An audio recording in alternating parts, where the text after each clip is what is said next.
Hello friends, இன்னைக்கு நம்ம ஒரு பாலிவுட் மூவி தாங்க பார்க்க போறோம். ஹியூமா குரேசியோட தயாரிச்சு அவரே கதாநாயகியா நடிச்சிருக்கிற பேபி டூ டை டூ படம் எப்படி இருக்குன்னா இந்த வீடியோல பார்க்க போறோம். படத்தோட ஆரம்பமே ஒரு மிரட்டான சீன்ல இருந்தே ஆரம்பிக்குது.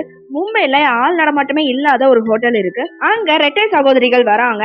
எதிர்பாராத விதமா முகமூடி அணிஞ்ச ஒருத்தர் கொலை செஞ்சுட்டு இருக்கிறத அவங்க பாத்துறாங்க. அந்த கொலைகாரன் இவங்களையும் பாத்துறான். எப்படியாவது அந்த கொலைகாரங்கிட்ட இருந்து தப்பிச்சிடணும் அப்படின்னு ரெண்டு பேருமே ஓடும் போது தனித்தனியா பிரிஞ்சு போயிடுறாங்க. அதுல ஒரு சிறுமி கொலை செய்யப்படுறா. மிச்சம் இருக்கிற பொண்ணு பேருதான் பேபி. அந்த பொண்ணுக்கு வாய் பேச முடியாது, காதும் கேட்காது. இந்த சூழ்நிலை இருந்து அவளை மீட்டு சங்கி பாண்டே அப்படிங்கிற ஒருத்தர் வளர்த்துட்டு வராரு.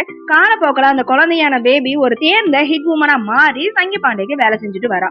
அந்த நேரத்துல சித்து அப்படிங்கிற ஒரு இளைஞன் அவளை காதலிச்சு சம்மதிக்க வச்சு கல்யாணமும் பண்ணிக்கிறான். ஒரு கட்டத்துல ஹிட் உமனா தொடர்ந்து வேலை செய்ய முடியாது அப்படின்னு சங்கி கிட்ட பேபி சொல்றாங்க. அதனால பேபிக்கு வேற வேலையை கொடுத்துட்டு ஒரு பாதுகாப்பான இடத்துக்கு அனுப்பி வைக்கிறாரு சங்கி. ஆனா ஒரு கட்டத்துல சித்துக்கு இந்த விஷயம் எல்லாமே தெரிய வருது. பேபி ஒரு கொலைக்காரி அப்படிங்கறதும் அவருக்கு தெரிய வருது. அதே நேரத்துலதான் பேபி தான் ஹிட் உமன் அப்படின்னு தெரிஞ்சதுக்கு அப்புறம் போலீஸும் அவங்கள தேடி வராங்க.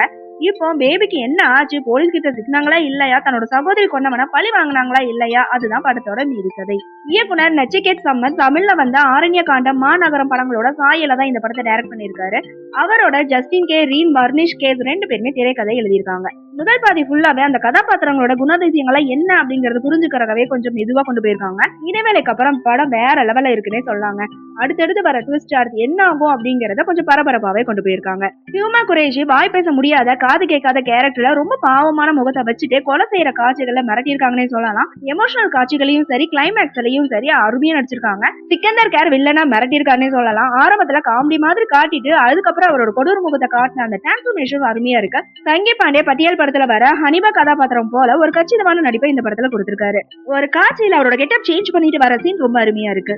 படத்துல நடிச்ச ரஞ்சின் சிங் அப்பாவி இளைஞனா சூப்பரா நடிச்சிருக்காரு. அந்த புறாவை சுட்ட உடனே அவர் கொடுக்கிற ரியாக்ஷன் வேற ரவனே சொல்லலாம். சுமான்சி மாலிக் கிளப்ல பண்ற அலப்பறையும் மருதா கௌஷிக் பயப்படுற போது தடுமாற அந்த காட்சிகளும் செம காமெடினே சொல்லலாம். அருண் குஷ்வா தன்னோட அறிமுக காட்சியில இருந்து தனி முத்திரையை பதிச்சிருக்காரு. தொழில்நுட்ப ரீதியா அர்ஜுன் ஐயரியோட இசை படத்துக்கு இன்னொரு பிளஸ்னே சொல்லலாம். அதே மாதிரி டோஜோ சேவியரோட அந்த கேமரா ஒர்க்கும் நிகில் அந்த ஆஷியோட பட தொகுப்பும் அருமையா இருக்கு. முதல் பாதியை விட ரெண்டாம் பாதியில ரொம்ப வேகமாவும் விறுவிறுப்பாவுமே கொண்டு போயிருக்காங்க. படம் ஃபுல்லாவே ஹியூமாக் சிக்கந்தர் சங்கி அவங்க மூணு பேர்த்த சுத்தி தான் கதை நகர்ந்துட்டு போகுது. குறிப்பா கிளைமேக்ஸ் ட்விஸ்ட் படத்தோட மிகப்பெரிய பிளஸ்னே சொல்லலாம். முதல் பாதி கொஞ்சம் ஸ்லோவா போறதை தவிர்த்து குறையும் சொல்றதுக்கு எதுவும் இல்லைங்க. ஆக முதல்ல பேபி டூ டை டூ படம் எப்படி இருக்குன்னு கேட்டீங்கன்னா குட் உமன் கதையை மட்டும் இல்லாம பாக்ஸ் ஆஃபீஸ்ல ஹிட் அடிச்சிருக்குன்னே சொல்லலாம்.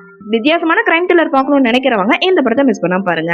ஓகே ஃப்ரெண்ட்ஸ், நெக்ஸ்ட் வீடியோல பார்க்கலாம். இந்த வீடியோ உங்களுக்கு பிடிச்சிருந்தா லைக் ஷேர் சப்ஸ்கிரைப் பண்ணுங்க. தேங்க்யூ.